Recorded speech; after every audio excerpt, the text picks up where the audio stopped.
बिस्मिल्लाहिर्रहमानिर्रहीम।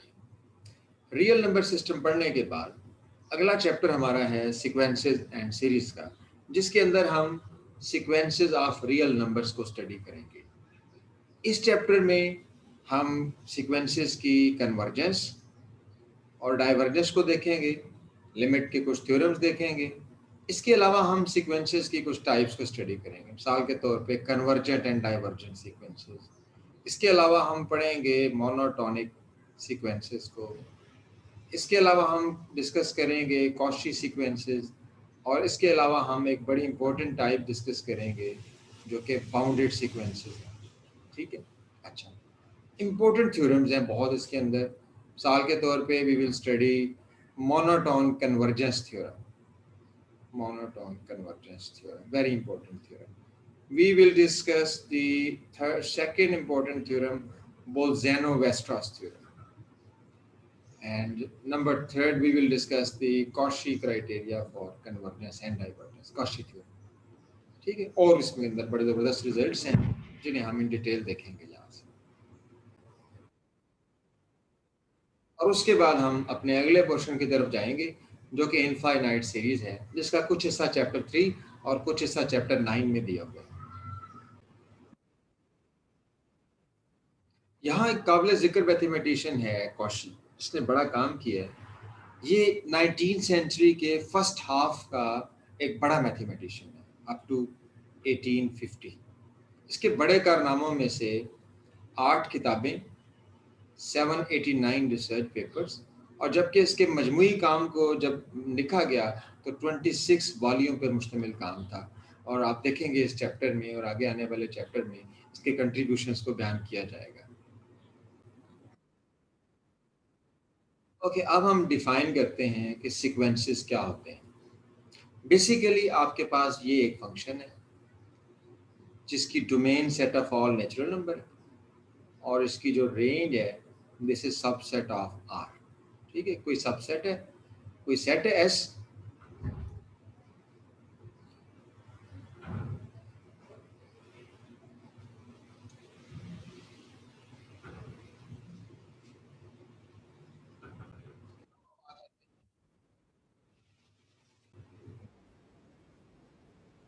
अब हम आ जाते हैं इसकी डेफिनेशन पे।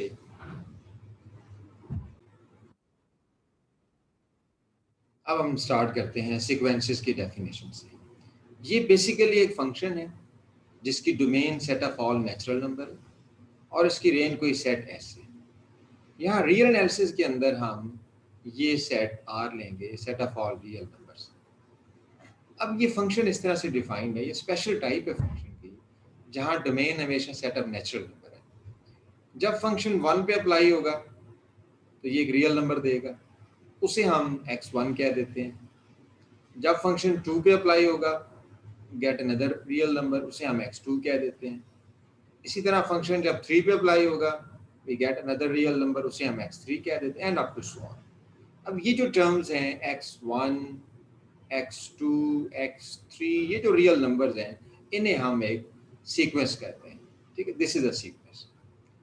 क्योंकि ये रियल नंबर है, s इक्वल टू r, तो ये सीक्वेंस ऑफ रियल नंबर है। अगर s equal to c for complex number हो जाए तो ये सीक्वेंसेस ऑफ कॉम्प्लेक्स नंबर्स बन जाएंगे। ठीक है, तो यहाँ हमारा concern sequences of real number से।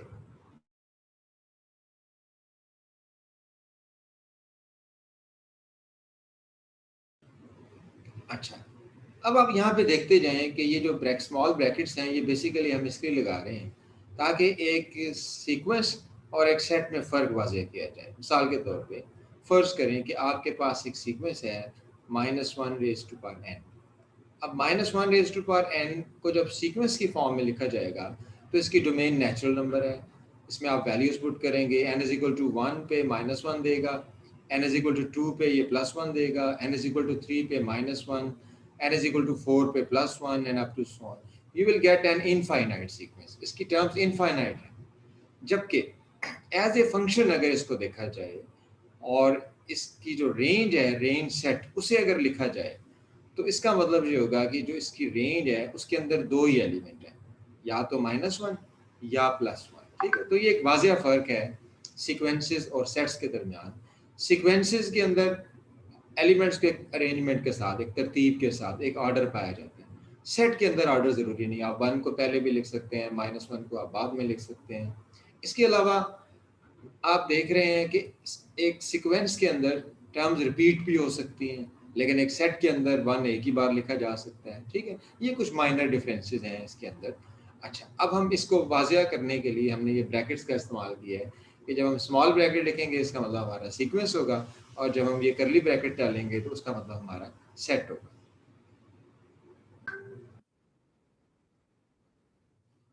अच्छा, अब सेट्स को, सीक्वेंसेस को लिखने के 2 तरीके आमतौर पे यूज़ किए जाते हैं।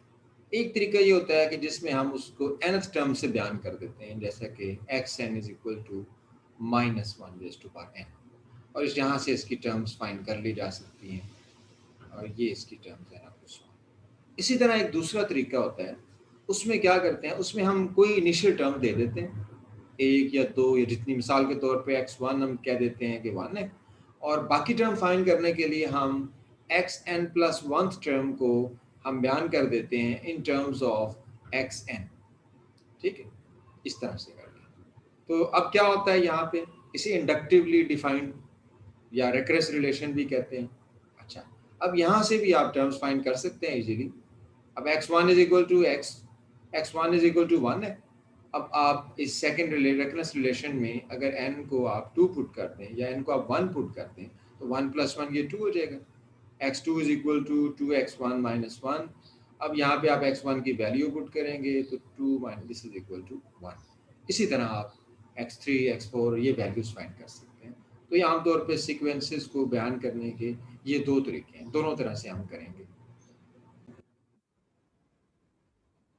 अब कुछ एग्जांपल्स हैं। Example A, if b is a fixed real number, then the sequence b comma b comma b up to so on, all of whose terms are equal and same b, is called a constant sequence. This is constant sequence, ठीक है? मिसाल के तौर पे अगर सारे 1 1 1 हो जाएं तो ये कांस्टेंट सीक्वेंस है, सारे 0 0 0 हो जाएं ये भी कांस्टेंट सीक्वेंस है। कोई भी नंबर लेके आप उसे अगर रिपीट करते चले जाएंगे तो ये एक कांस्टेंट सीक्वेंस होगा।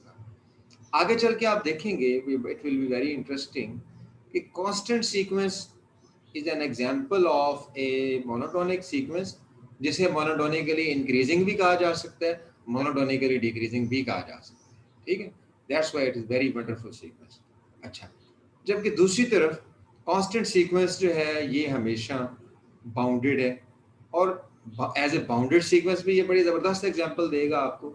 ये ऐसा बाउंडेड सीक्वेंस है जिसका सुप्रीमम और इन्फीमम सेम होता है। अच्छा, इसी तरह आप देखेंगे कि कांस्टेंट सीक्वेंसेस हमेशा कन्वर्जेंट होते हैं, और ये उसी नंबर को कन्वर्ज करेंगे जो नंबर रिपीट हो रहा होता है, ठीक है? तो आप ये 3 चीज़ें हर सीक्वेंस के हवाले से देखते जाएंगे, मोनोटोनिसिटी, बाउंडेडनेस और कन्वर्जेंस। लेकिन बहरहाल इसे अभी आगे डिफाइन किया जाना है।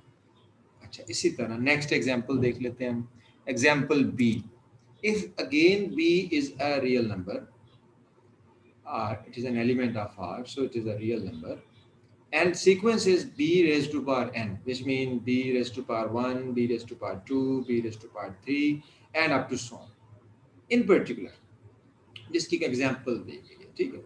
Suppose b is equal to 1 over 2. Then this is 1 over 2, 1 over 2 square, 1 over 2 cube, and up to so on.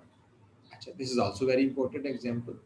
अब यहाँ आपके पास जो b है ये कुछ भी हो सकता है, any real number, ठीक है? It will also give you very interesting examples. आप इसे ज्योमेट्रिक सीक्वेंस भी कहते हैं क्योंकि एक फिक्स नंबर को मल्टीप्लाई करके इसकी टर्म्स बनती है, और ज्योमेट्रिक सीक्वेंसेस जो होते हैं उनकी डिफरेंट प्रॉपर्टीज भी आपने स्टडी की हुई हैं। अच्छा, यहाँ मैं मेंशन करता चलूँ कि ये जो नंबर b है इसे हम ज्योमेट्रिक सीक्वेंसेस के अंदर कॉमन रेशो कहते हैं। कॉमन रेशो पे ये डिपेंड करता है सीक्वेंस। अगर कॉमन रेशो 1 हुई तो फिर ये वही कांस्टेंट सीक्वेंस बन जाएगा। अगर कॉमन रेशो की एब्सोल्यूट वैल्यू ग्रेटर देन 1 हुई तो फिर, यानी अगर आप फर्ज कर लें कि r पॉजिटिव है और वो ग्रेटर देन 1 है, तो फिर आप देखिएगा ये इंक्रीजिंग सीक्वेंस बनता जाएगा, और स्ट्रिक्टली इंक्रीजिंग। जबकि लेस देन 1 होने की सूरत में और पॉजिटिव होने की सूरत में आप देखेंगे जैसे 1/2 ये एक डिक्रीजिंग सीक्वेंस की एग्जांपल देगा। दोनों सूरत हाल में इसकी प्रॉपर्टीज मुख्तलिफ हो जाएंगी।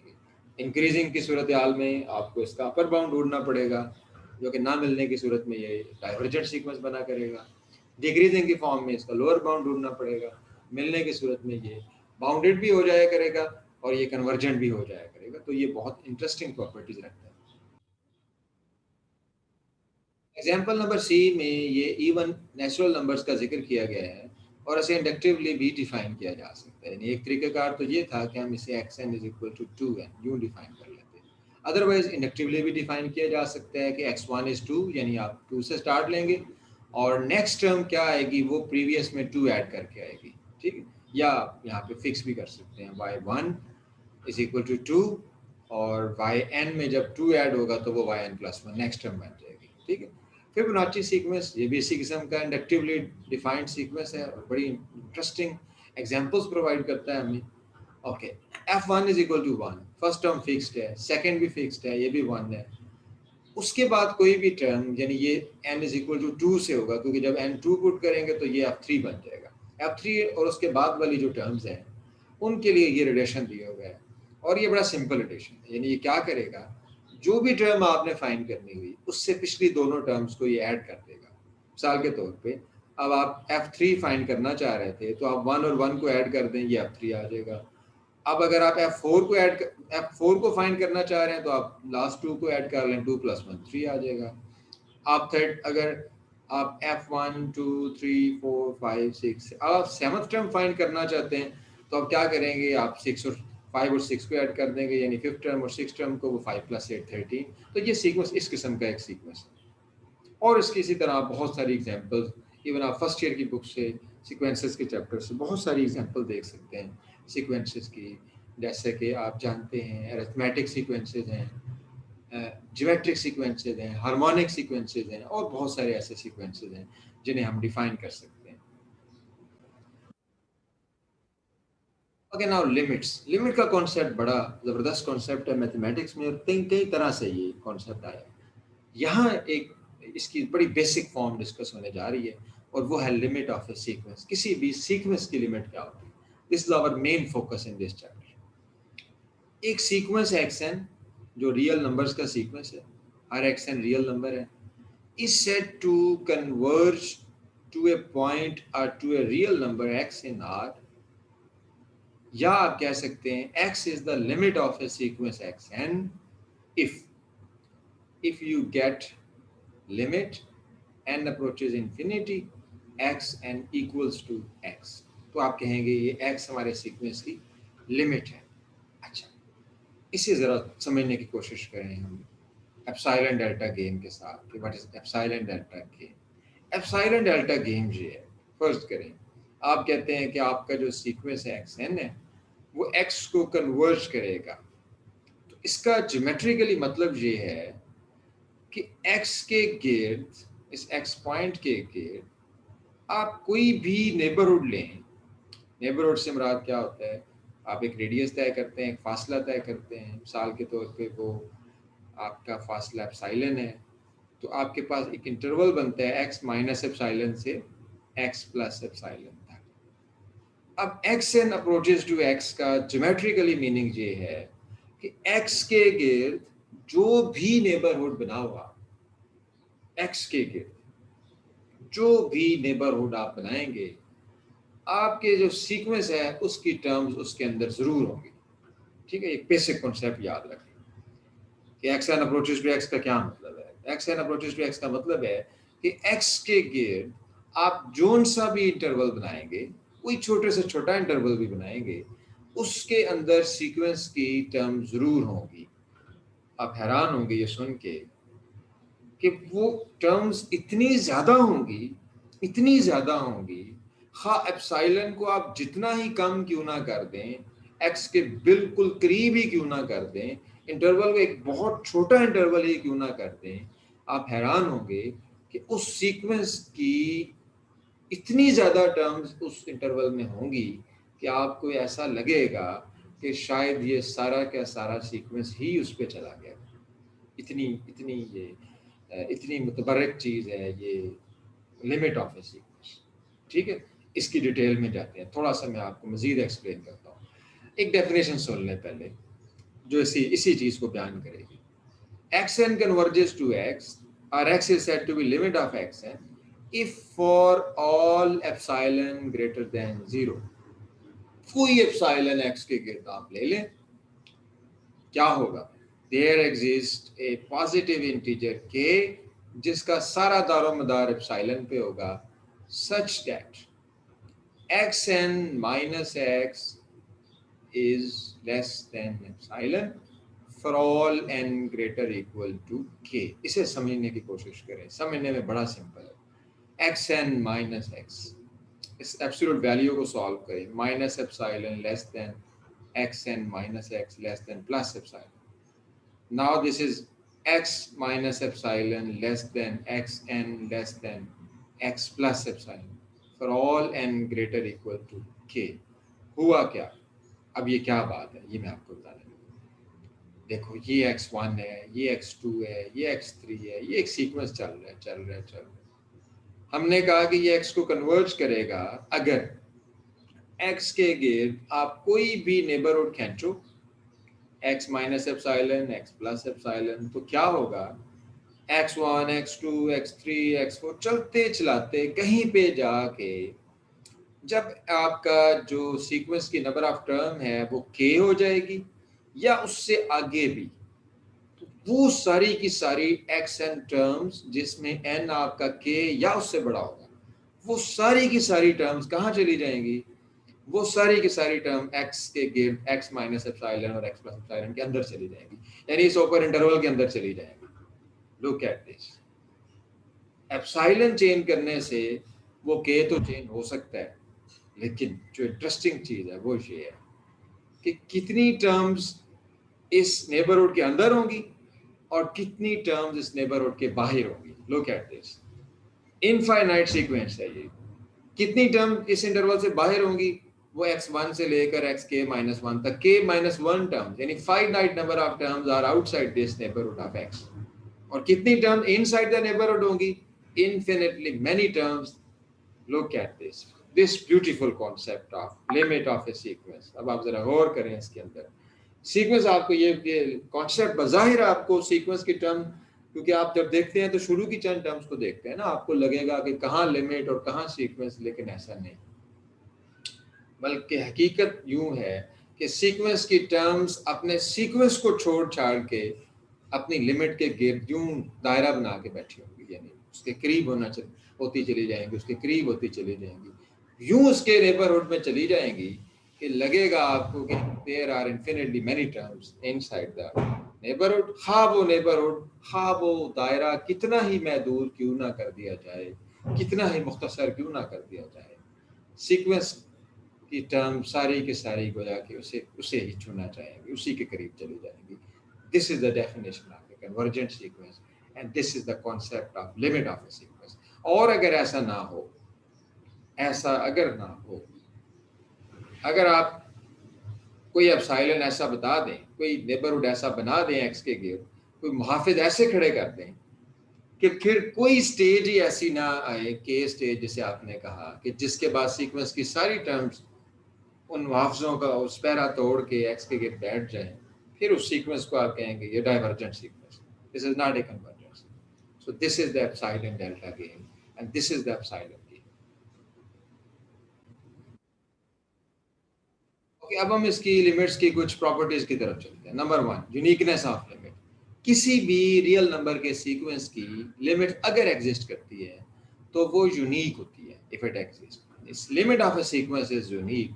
आपको लगे कि एक सीक्वेंस की 2 लिमिट आ रही हैं, आपको लगे कि इसके अंदर कोई ऐसा सब सीक्वेंस है जो किसी और लिमिट को जा रहा है, तो ऐसा सीक्वेंस कन्वर्जेंट नहीं होगा। मिसाल के तौर पे एक सीक्वेंस -1 पावर n, ये सीक्वेंस, इसकी जब आप लिमिट लेंगे, limit n approaches to infinity, तो अब इस पे डिपेंड करेगा कि n क्या है। अगर n इवन है, यानी अगर आपको लगता हुआ कि total number of term even हुई, तो ये +1 को कन्वर्ट करेगा। अगर ये ऑड हुआ तो आपको लगेगा कि इसकी लिमिट -1 होनी चाहिए। जब आपको 2 डिफरेंट लिमिट नजर आना शुरू हो जाए तो इसका मतलब होता है कि वो सीक्वेंस कन्वर्जेंट नहीं है। ठीक है, सो याद रख लें कि limit of a sequence is always unique if it exist. अच्छा, this is the uniqueness of limit concept. ठीक है, okay, this is again the same thing, epsilon neighbourhood of x. अब आप बड़ी खूबी बड़ा वाज़ेह तरीके से बता सकते हैं कि क्या होता है एक्स का नेबरहुड। एक्स के नेबरहुड के लिए पहले रेडियस तय होता है, वो एप्सिलॉन तय किया।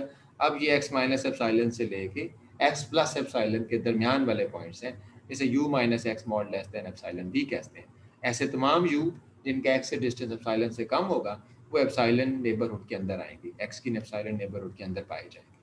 ठीक है, अच्छा, next one, next theorem is, this is second theorem. X n एक सीक्वेंस है रियल नंबर्स का, एक्स एक रियल नंबर है।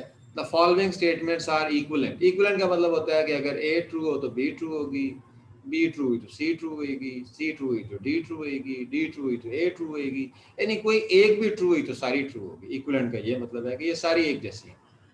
ए एक्स कन्वर्जेस टू एक्स, जिसका मतलब आपके सामने ये है कि limit x approaches, limit n approaches to infinity, x n is x, x is a real number. ठीक है, ये limit of a sequence exist करती है और वो रियल नंबर है, तो आप कहेंगे आपका सीक्वेंस कन्वर्ज करता है। अच्छा, एप्सिलॉन डेल्टा फॉर्म, एप्सिलॉन के फॉर्म में आपने क्या कहा कि आपकी सीक्वेंस एक्स एन एक्स को तब कन्वर्ज करेगी if for every epsilon there is a positive there is a natural number k depending upon epsilon, such that for every n greater equal to k all the terms of sequence are sitting around x, are sitting inside this interval, are sitting inside the interval x n minus x mod less than epsilon। अब बयान करने के तरीके हैं इसी, जब आपने absolute value को ख़त्म किया तो आप इसी की जगह आपके पास ये इंटरवल आ गए, यानी इसे सॉल्व करके आप सी पे पहुंच गए। So B implies C, C implies B if and only if C if and only if B. आप इसी को दो स्टेप्स के अंदर ओपन करेंगे तो आप यहाँ पहुंच जाएंगे, और इसी को और करेंगे तो यही आपके पास एक्स की नेबरहुड है। तो आप यूं बयान करेंगे कि भाई एक्स एन की लिमिट एक्स है, if for every epsilon neighborhood of x there exists a natural number k such that for all n greater equal to k the terms x n belongs to v epsilon x। ठीक होगी बात? अच्छा,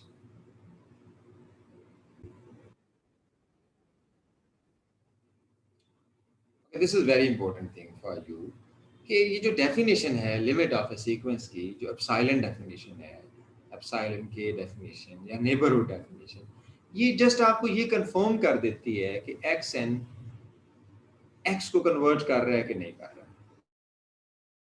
ये आपको, यानी इसके लिए आपके पास पहले से एक्स होना चाहिए और आप जस्ट कंफर्म कर सकते हैं कि एक्स एन एक्स को कन्वर्ट करेगा कि नहीं करेगा।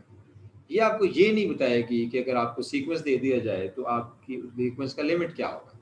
ठीक है, ये बताने के लिए हमारे पास कुछ एग्जांपल और रिजल्ट्स हैं जिनकी वजह से हम सीक्वेंस के लिमिट्स फाइंड कर लेते हैं। Okay, first one is very trivial for, ठीक है, फॉर एमसीक्यूज अगर आप इसको देखते हैं तो it is very very simple.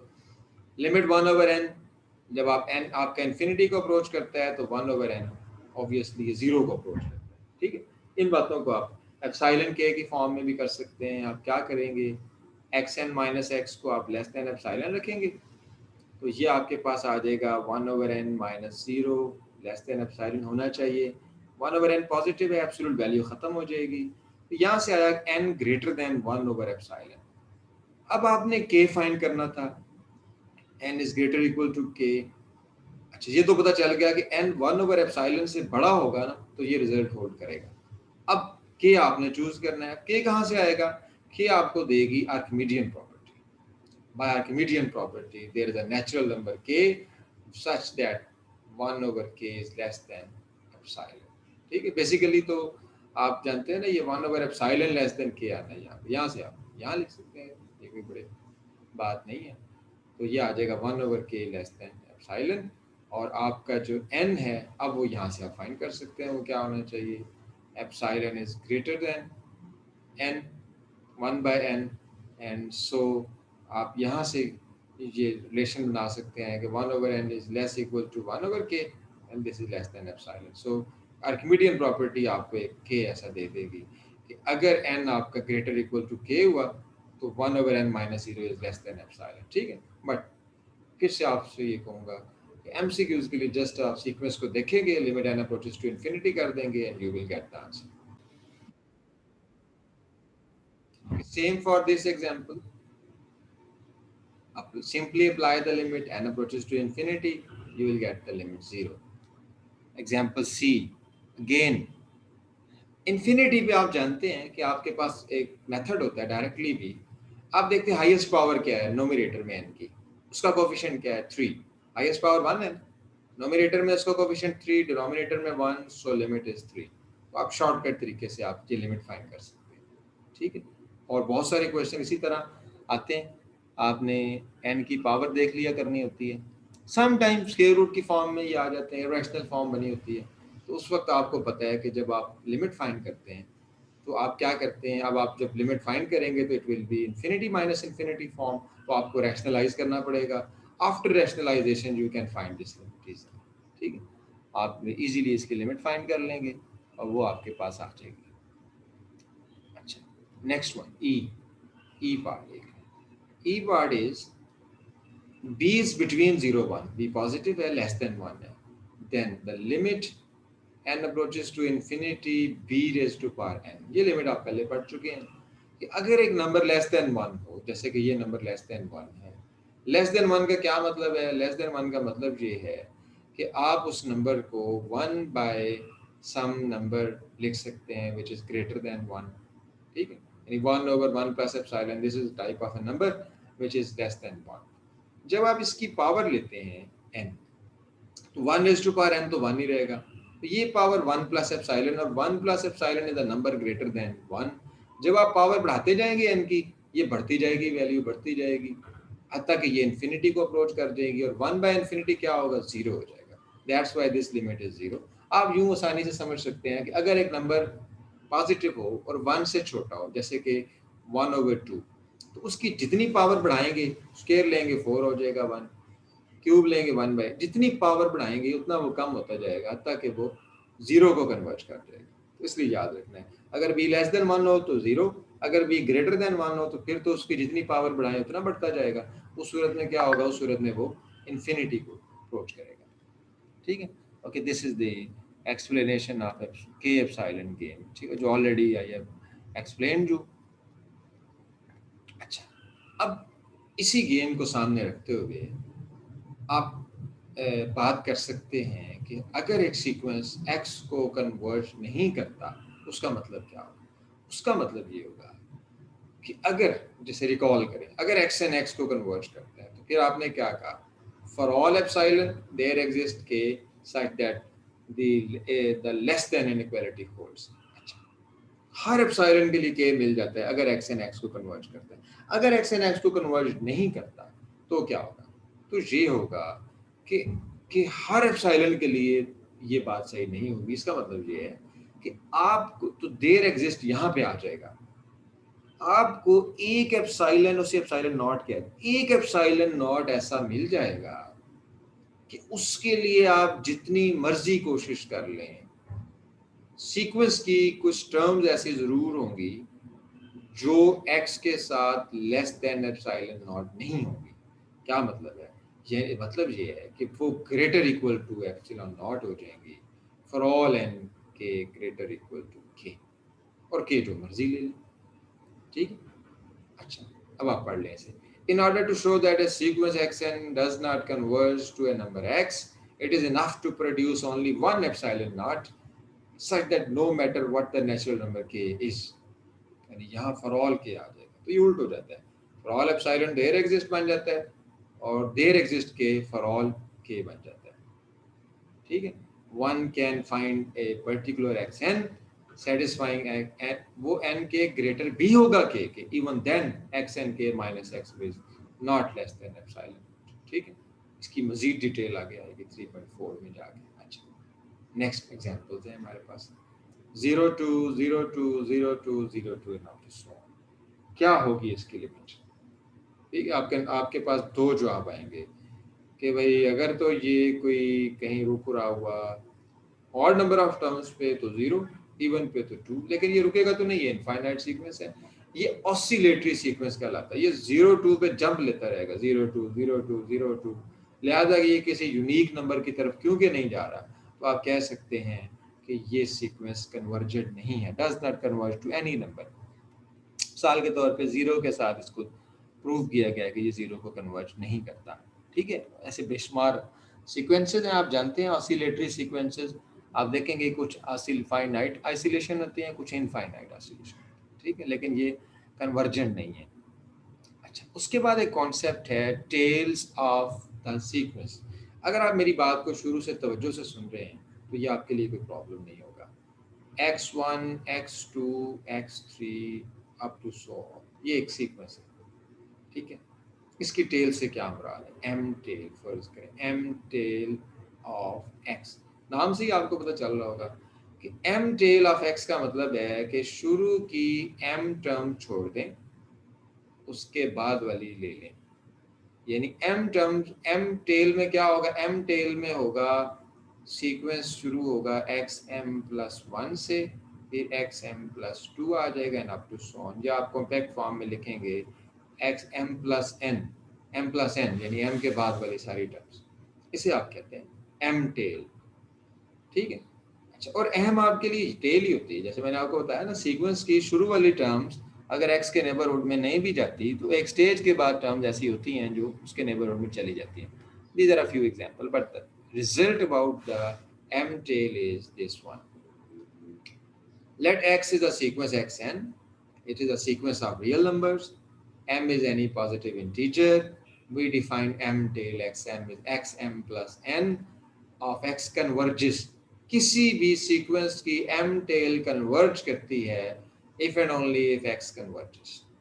And limit of xm is same as the limit of x.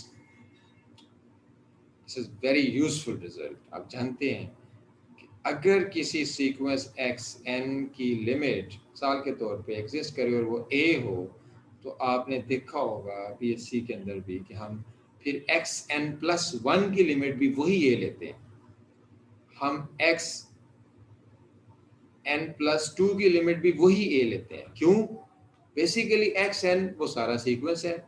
X n plus one क्या है? एक्स एन प्लस वन क्या है? ये एक्स टू से शुरू हो रहा है, x two x three up to so on. X n plus two क्या है? ये थ्री से शुरू हो रहा है, एक्स थ्री एक्स, यानी ये टेल्स हैं उसकी। एक्स एन प्लस वन ये वन टेल है, ये टू टेल है and up to so on. तो असल कन्वर्जेंस का ताल्लुक तो टेल के साथ ही है ना, शुरू की फाइनाइट टर्म्स के साथ तो नहीं है। आगे जाके वो उसकी जो लास्ट पार्ट होता है जिसे आप टेल कह रहे हैं, वही तो कन्वर्ज करना है। जिस पॉइंट पे उसने कन्वर्ज करना है उसने उसको ही कन्वर्ज करना है। शुरू की चंद टर्म्स आप हटा भी दें उससे फर्क नहीं पड़ेगा। सीक्वेंस की कन्वर्जेंस या डाइवर्जेंस को शुरू की फाइनाइट नंबर ऑफ टर्म्स हटा देने से कोई फर्क नहीं पड़ता। सीक्वेंस उसी लिमिट को कन्वर्ज करता है जिस लिमिट को उसने कन्वर्ज करना होता है। मिसाल के तौर पे x n is one over n, x n plus one is one over n plus one, x n plus m is one over n plus m. अब n अप्रोचेस टू इन्फिनिटी होगा तो वन ओवर एन की limit भी zero है, one over n plus one भी zero है, one over n plus m भी zero है। तो लिहाजा याद रखना है आपने इन तमाम की लिमिट्स अगर वो कन्वर्टेड सीक्वेंस हो तो x n plus one, x n plus two किसी भी फॉर्म में लिख लें, उसकी जो कन्वर्जेंस है या उसकी जो लिमिट है उस पर कोई फर्क नहीं पड़ता। अब हमारे पास एक डेफिनेशन है अल्टीमेट प्रॉपर्टी की। We sometimes say that x ultimately has a certain property. Ultimately का वर्ड कब यूज करते हैं? एक ऐसी प्रॉपर्टी जो उसकी टेल में पाई जाए, किसी टेल में पाई जाए, तो उसे कहते हैं ये अल्टीमेटली ये प्रॉपर्टी इसकी बन जाती है क्योंकि इसकी टेल में ये प्रॉपर्टी। मिसाल के तौर पे एक सीक्वेंस है 3 4 5 5 5 5 5 5, क्या हुआ? उसकी जो टेल है वो कांस्टेंट होगी। इज अल्टीमेटली तो हम कहेंगे this sequence is ultimately constant, ये अल्टीमेटली कांस्टेंट।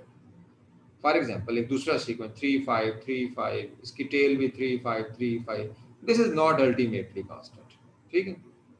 अच्छा, the notion of convergence can be stated using this terminology.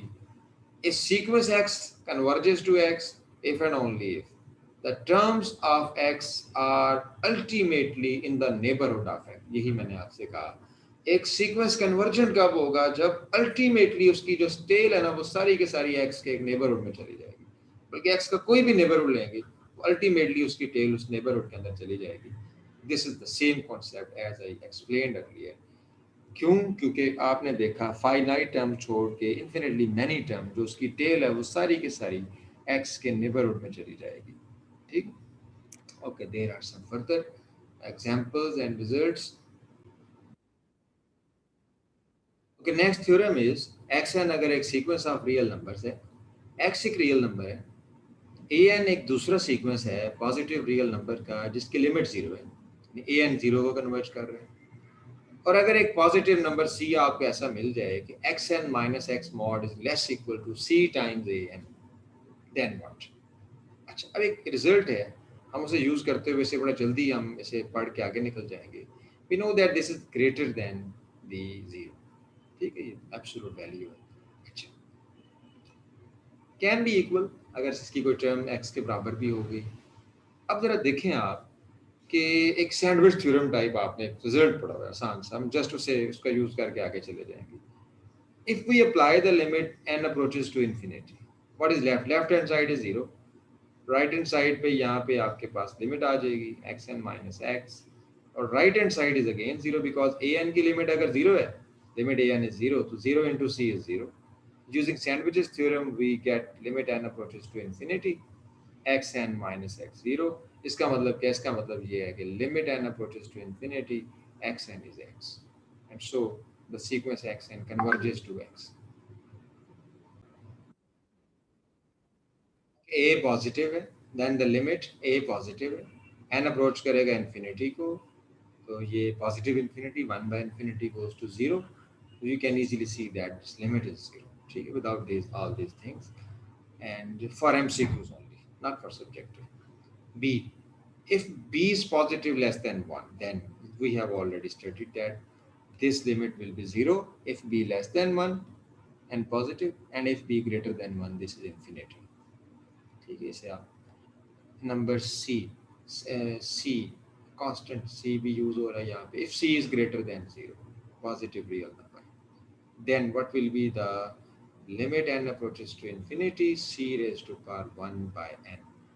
This is again 1 because इसका आप एक प्रूफ देख सकते हैं, इसके कुछ केसेस बना के कि अगर c 1 हो तो c इज इक्वल टू 1 की फॉर्म में क्या होगा, 1 एनी पावर 1 इज 1, लिहाजा ये कांस्टेंट सीक्वेंस बन जाएगा 1 1 1 1 and ultimately converges to 1 because every constant sequence is 1 is convergent and it converges to its value, ठीक है। and if c is greater than 1, even then you can use Bernoulli inequality, because if c is greater than 1, तो क्या मतलब होगा, आप किसी भी greater than 1 number को 1 plus some positive number की फॉर्म में लिख सकते हैं, तो आपका सीक्वेंस 1 plus dn फॉर्म में है, ठीक है। आप c की वैल्यू कैलकुलेट करते हैं तो रेज टू पावर n आ जाएगा। Bernoulli inequality just like the binomial theorem, ये n यहाँ पे स्टार्ट में आ जाएगा, और इसे आप यूज़ करते हुए आप एक सैंडविचेस थ्योरम में आ जाएंगे, और सैंडविचेस थ्योरम आपको क्या कहेगा कि लिमिट 1/n क्योंकि 0 हो जाएगी कि c power 1/n minus 1 approaches to 0, जिसका मतलब यही होगा कि limit n approaches to infinity c 1/n goes to 1, तो इसकी लिमिट 1 है, ठीक है। और भी इसके मेथड हैं इस लिमिट को सॉल्व करने के, you can easily solve. Okay, next one is n raise to power n। This is interesting question, y is equal to n raise to power 1/n।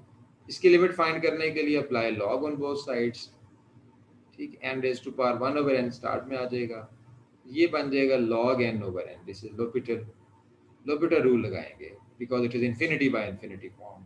log n, इसका आप derivative लेंगे, log n का derivative 1/n, n का derivative 1, ठीक है, और ये 1/n आ गया। अब जबकि लिमिट अप्लाई हुई, limit n approaches to infinity, तो ये 0 आ गया।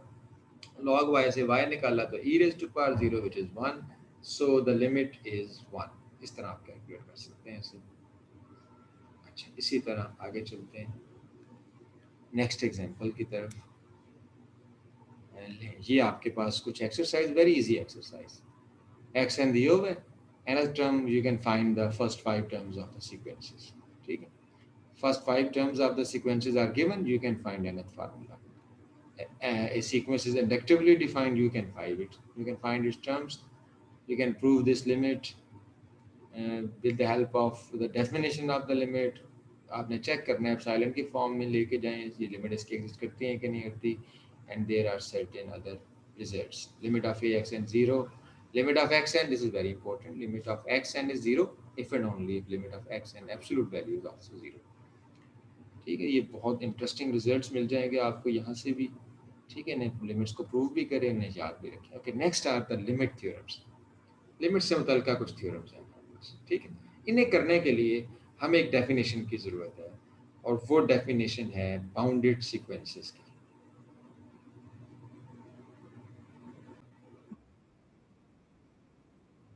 लिहाजा सबसे पहले तो हम मुताला करते हैं कि एक बाउंडेड सीक्वेंस क्या होगा, what is the bounded sequence, ठीक है।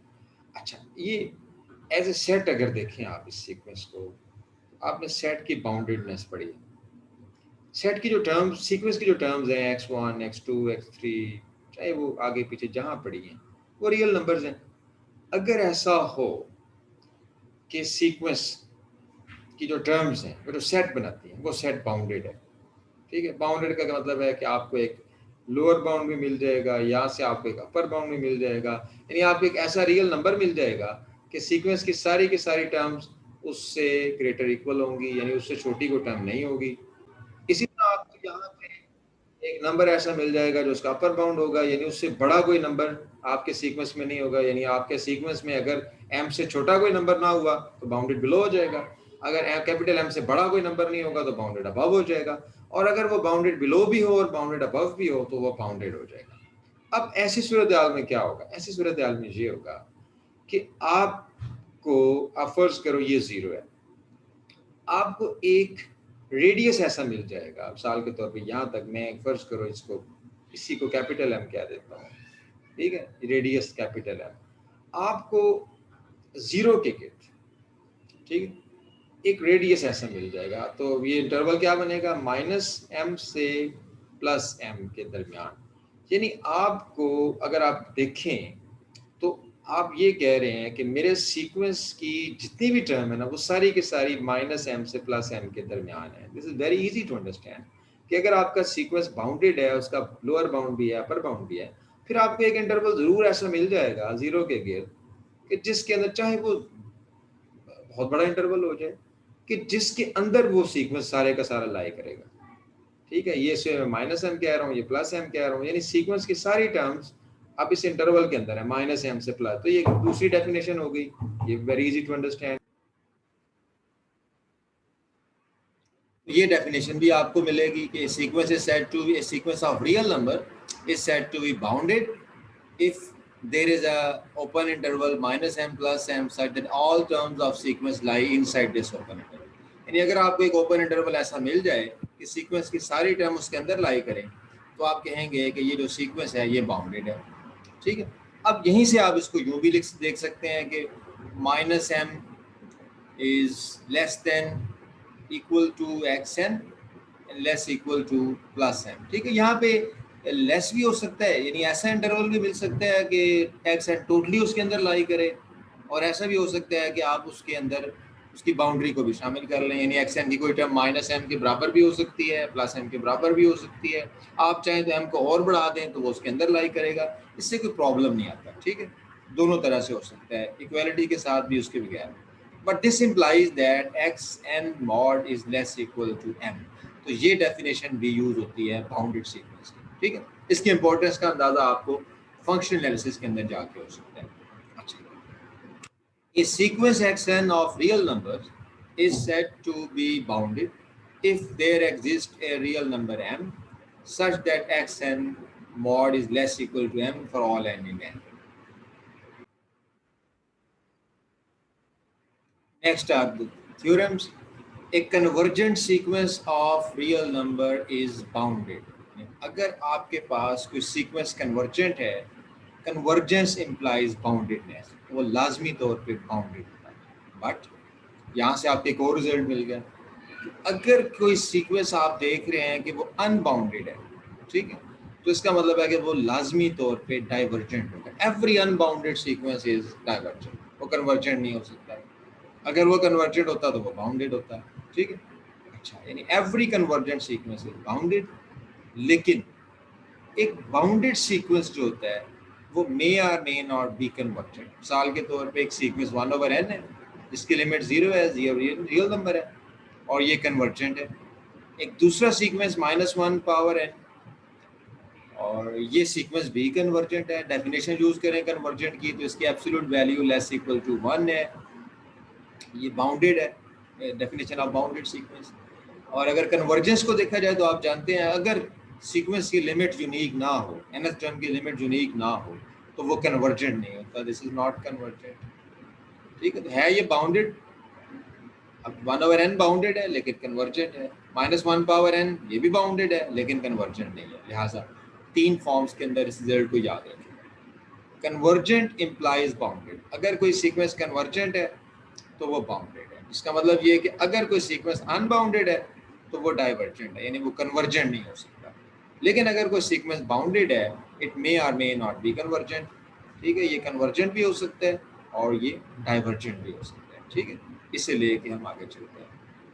नेक्स्ट रिजल्ट इज कि अगर आपके पास 2 सीक्वेंसेस हैं तो उस और जो कि कन्वर्जेंट है, तो उसका सम का क्या बनेगा। मिसाल के तौर पे ये थ्योरम आप कर लें, अगर x n y n 2 convergent sequences हैं, एक्स एन एक्स को कन्वर्ज करता है, वाई एन वाई को कन्वर्ज करता है, तो फिर उनका जो सम सीक्वेंस होगा, टर्म बाय टर्म सम, ये भी कन्वर्जेंट होगा और ये ऑब्वियसली एक्स प्लस वाई को कन्वर्ज करेगा। X n minus y n भी कन्वर्जेंट होगा और वो एक्स माइनस वाई को कन्वर्ज करेगा। यूँ कह सकते हैं कि sum of 2 convergent sequences is also convergent, and the difference of 2 convergent sequences is also convergent. Similarly, the product of 2 convergent sequences also convergent, and it converges to x y. What about quotient? अगर x n x को converge कर रहा है, y n y को converge कर रहा है, तो x n over y n x over y को कन्वर्ज करेगा बशर्ते के y 0 ना हो। ठीक है, अगर y n की लिमिट 0 ना हो तो ये x n over y n किसे कन्वर्ट करेगा, ये एक्स ओवर वाई को। और x n over y n sequence बनाने के लिए भी यही कंडीशन है कि वाई एन की कोई भी टर्म 0 ना हो, तब x n over y n defined होगा। और अगर लिमिट 0 ना हुई तो फिर इसकी ये कन्वर्ज भी करेगा और इसकी लिमिट जो है वो एक्स बाय वाई हो जाएगी। ठीक है, ये इसी तरह से ये सारे रिजल्ट्स आप देख सकते हैं बड़ी आसानी से, इसमें ये एग्जांपल्स के अंदर यूज हो रहे हैं। ठीक है, okay, next result is theorem 3.2.4। ये कहता है कि अगर एक सीक्वेंस है नॉन नेगेटिव टर्म्स का, x n is greater equal to 0 for all n, यानी x1 पॉजिटिव नॉन नेगेटिव है, x2 भी नॉन नेगेटिव है, सारी की सारी terms non negative, then limit of x n is also non negative, यानी अगर इसकी लिमिट x है तो वो भी नॉन नेगेटिव होगी। ठीक है, ये हमें रिजल्ट ये बताता है कि ठीक है, आप एक्स एन की लिमिट के बारे में तो नहीं जानते कि वो है क्या, लेकिन कम से कम आप ये ज़रूर जान गए कि अगर सीक्वेंस ऐसा है कि हर टर्म ग्रेटर इक्वल टू 0 है, तो उसकी लिमिट भी फिर 0 से लेस नहीं हो सकती, बल्कि वो भी ग्रेटर इक्वल टू 0 होगी। ठीक है, इंटरेस्टिंगली यहाँ ये ज़रा ये याद रखिएगा कि समटाइम ये भी हो सकता है, यानी ये बड़ी कन्फ्यूजन पैदा होती है। याद रख लें कि लिमिट एक्स एन के बारे में एक और रिजल्ट भी है, वो ये है कि फर्ज करो कि आपके पास एक सीक्वेंस ऐसा है कि उसकी सारी टर्म्स ग्रेटर देन 0 है, all the terms are greater than 0, तो इसका हरगिज ये मतलब नहीं है कि उसकी लिमिट भी ग्रेटर देन 0 होगी। नो, इट डज नॉट हो। ठीक है, वो 0 भी हो सकती है। कैसे, मैं आपको एग्जांपल दे सकता हूँ। साल के तौर पे 1/n एक सीक्वेंस है, this is x n 1/n, 1/n always greater than 0, n की कोई भी वैल्यू रखो ये पॉजिटिव रहेगा, this is always greater than 0। लेकिन इसकी जब लिमिट फाइंड करोगे, limit n approaches to infinity xn, तो वो 1/n की लिमिट क्या हो जाएगी, 0, एंड दिस इज 0। यानी आप देखें आपकी सीक्वेंस की सारी टर्म्स ग्रेटर देन थी, but the limit is not greater than 0, but this is equal to 0। लिहाजा ये याद रखना है आपने, अगर सीक्वेंस की टर्म्स ग्रेटर देन 0 हों, ये बात सही है कि उसकी लिमिट लेस देन 0 नहीं हो सकती, लेकिन 0 जरूर हो सकती है, जैसे कि मैंने आपको ये एग्जांपल प्रोवाइड कर दिया। ठीक है, अच्छा, next result is also very simple. If x n is less equal to y n, यानी 2 सीक्वेंसेस इस तरह से हैं कि उनके अगर करस्पॉन्डिंग टर्म्स x1 का x1 से, x2 का x2 से कंपैरिजन किया जाए, तो every term of x n is less equal to its corresponding term of y n, then फिर उसकी जो लिमिट है एक्स की, एक्स एन की, वो भी वाई से ग्रेटर नहीं हो सकती, The limit of xn is also less equal to the limit of yn. That is, x is less equal to y, where x is the limit of xn and y is the limit of yn. Similarly, we have next theorem 3.2.6. अगर xn एक bounded sequence है और xn का lower bound a है, upper bound b, और ये कोई सा भी लोअर बाउंड अपर बाउंड यहाँ यूज किया जा सकता है. xn is bounded, xn is convergent, and all the terms of xn are from a to b, then its limit also lies in this closed interval. ठीक है, अगर xn की सारी terms close interval a b में लाई करेंगी तो xn की जो लिमिट x है वो भी इसी इंटरवल, वो इससे बाहर नहीं जा सकती, वो इससे अंदर ही लाएगी. इन तमाम थ्योरम से आपको पता चल रहा है कि xn किस तरह अपनी लिमिट से जुड़ा हुआ है, या xn की लिमिट किस तरह x से जुड़ी हुई है. ठीक. अच्छा, next theorem is very famous skis theorem और सैंडविच थ्योरम, कि अगर तीन सीक्वेंसेस इस किस्म के हैं कि उसकी अगर करस्पॉन्डिंग टर्म्स दी जाए तो उनके दरमियान क्या रिलेशन होता है कि xn is less equal to yn is less equal to zn, and the limit of xn is equal to the limit of zn, तो फिर yn वहाँ से बच नहीं सकता, कहीं जा नहीं सकता. ठीक है, गोया कि सूरत हाल यूँ है कि ये xn जा रहा था, ठीक है, इससे ऊपर ये yn जा रहा था, ये इससे ऊपर zn जा रहा है. अब xn और zn की लिमिट सेम होने का मतलब है कि ultimately they are approaching same point, तो फिर yn की क्या जरूरत है कि वो कहीं और जाए. ठीक है, this is the squeeze theorem और this is also known as the sandwich theorem. ठीक है, theorem 3.2.7. Proof is very simple, इसकी एप्लीकेशन बहुत इंपॉर्टेंट है. Now there are some example. Sequence n is divergent. सोचें भला क्यों? बिकॉज आप जानते हैं कि सीक्वेंस n अनबाउंडेड है, इसका कोई अपर बाउंड नहीं. n is equal 1 2 3 set of natural number का कोई अपर बाउंड नहीं है. जब अनबाउंडेड होगा तो वो साफ जाहिर है डाइवर्जेंट होगा. -1 raise to power n is divergent. ये ऑसिलेटरी सीक्वेंस है, ये दो डिफरेंट लिमिट दे पाएगा, 1 -1 अंडर 2. दो इसके डिफरेंट सब सीक्वेंसेस ऐसे हैं, एक 1 को जाएगा एक -1 को. दिस इज डाइवर्जेंट, ये कन्वर्जेंट नहीं है. सी, ये रैशनल है. इसको देखें ज़रा, नोमिनेटर में हाईएस्ट पावर कोएफिशिएंट 2 है और डिनोमिनेटर में 1 है, मतलब है इसकी लिमिट 2 है. इसी तरह 2/1 इसकी लिमिट भी 2 है. ठीक है, आप डायरेक्टली आप लिमिट्स कैलकुलेट कर सकते हैं इन सारों की. यहाँ पे अगर लिमिट फाइंड करना हो तो आप देखिए कैसे फाइंड करेंगे. अगर पावर डिनोमिनेटर में ज़्यादा हो तो फिर जब n अप्रोचेस टू इन्फिनिटी होगा answer will be 0 in all these cases. ठीक है, जो भी एग्जांपल आप लें.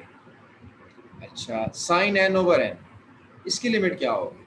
ठीक है, ये बात लोग यहाँ कंफ्यूज हो जाते हैं, मिस्टेक कर देते हैं और वो इसे 1 कर देते हैं. आप याद रखें, अगर तो n अप्रोचेस टू 1 हो और n रेडियन में हो तो फिर ये 1 है.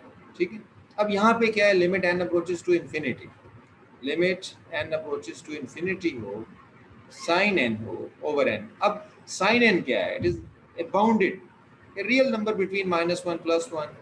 जब इन्फिनिटी से डिवाइड होगा, खा कुछ भी हो, बाउंडेड हो, ऊपर एक बाउंडेड नंबर हो, नीचे इन्फिनिटी हो, आंसर इज 0. ठीक है, तो लिहाजा ये लिमिट 0 है. ठीक है, और इसी तरह आप ये एवरी पॉलिनोमियल, इसे आप देख सकते हैं. ठीक है, इट इज़ कम्बिनेशन है. रैशनल फंक्शंस को आप इसी तरह देख सकते हैं. Okay, next is a very very well known theorem, very important theorem. इसकी बहुत सी एप्लीकेशन है कि अगर xn कन्वर्ज करता है किसी रियल नंबर x को, तो फिर जो एब्सोल्यूट वैल्यू सीक्वेंस बनेगा xn, वो कन्वर्ज करेगा x की एब्सोल्यूट वैल्यू. इसका मतलब क्या है? इसका मतलब देखिए क्या है. इसका मतलब ये है, limit n approaches to infinity xn mod, this is equal to the absolute value of the limit n approaches to infinity xn, because this is absolute value of x. इसका मतलब ये है, इसका मतलब सादा लफ्ज़ों में ये है कि लिमिट और absolute value are interchangeable. Limit of the absolute value of xn is equal to the absolute value of the limit xn. The limit and absolute value are interchangeable. आप आगे चल के देखेंगे कि ये क्यों है. ये ऐसा है, इस वजह से है कि जो एब्सोल्यूट वैल्यू फंक्शन होता है ये कंटिन्यूस होता है. ये किसी भी कंटिन्यूस फंक्शन की प्रॉपर्टी है कि लिमिट और फंक्शन आर इंटरचेंजेबल. ठीक है, तो बेसिकली ये रिजल्ट हमें ये बताता है। The next theorem is, suppose sequence of real number xn converges to a real number x and all the terms are non-negative. तो non-negative इसलिए कि आप ये एक sequence square root of x n define कर सकें, क्योंकि इसके लिए तमाम टर्म्स का नॉन नेगेटिव होना जरूरी है। कन्वर्जेंस के लिए नॉन नेगेटिव होना जरूरी नहीं है, ये square root of x n के लिए है, ठीक है। Then the sequence of positive unique positive nth roots also converges to the square root of x, provided that this limit x is also non-negative, ठीक है। This is very obvious result। अच्छा, next देख लें आप। The next theorem is, let xn be a sequence of positive real numbers, ठीक है, ताकि इसकी हम रेशो फाइंड कर सकें an plus 1 over an, next term divided by ratio, the previous term, and if the limit of this ratio is L, a number L exists and a number L, and that number is less than 1, उसका मतलब क्या होगा, ratio से समझने की कोशिश करें। इसका मतलब ये होगा कि डिनोमिनेटर बड़ा है नोमिनेटर से, तो आंसर लेस देन 1 है। In the limiting case ultimately ये ऐसा हुआ है, इसका मतलब फिर आपका ये होगा कि ये सीक्वेंस स्ट्रिक्टली डिक्रीजिंग है और ये जीरो हो जाएगा, it will converge to zero, ठीक है। ये रिजल्ट है। अगर कोई सीक्वेंस ऐसा है कि उसकी कंसेक्टिव टर्म की जो रेशियो बनाई जाए an plus 1 over an, याद रखना है an plus 1 ऊपर आना है, अदरवाइज तो रिवर्स हो जाएगा काम।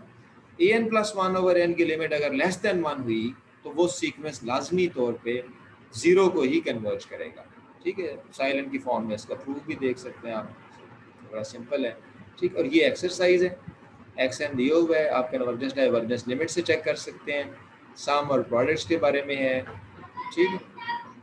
आप डाइवर्जेंट के बारे में भी ये चीज़ें देख सकते हैं। ये बड़ा इंटरेस्टिंग क्वेश्चन है कि आप दो ऐसे डाइवर्जेंट सीक्वेंसेस बताएं जिनका सम कन्वर्ज कर जाए। Very interesting. ये आपने ये तो पढ़ा था ना कि sum of two convergent sequences is convergent, ठीक है। लेकिन ये आप बड़ा इंटरेस्टिंग होगा कि दो डाइवर्जेंट सीक्वेंस लें और उनका सम लें तो वो कन्वर्जेंट हो जाए, ठीक है। हमने जो एग्जांपल डिस्कस किए हैं वेल नोन एग्जांपल, उनमें से ही बना सकते हैं आप, बड़ी आसानी से ये बन जाएगी, ठीक है। Show that if x, y are sequences such that x and x plus y are convergent, then y is also convergent. यानी अगर एक convergent हो तो फिर आप सभी convergent हो जाएगा। Show that if x and y are sequences, x converges to a non-zero number, then x, y and x, y also converges, then y also convergent, ठीक है। बहरहाल ये इसी तरह आप ये एक्सरसाइजेज ज़रूर किया करें, जिससे आपको बहुत सारे ऐसे पॉइंट जो थ्योरम्स के अंदर नहीं मिले वो रिजल्ट्स की फॉर्म में मिल जाए, ठीक। तो ये आप इसे रीड कर लें। And the next topic will be monotone sequences.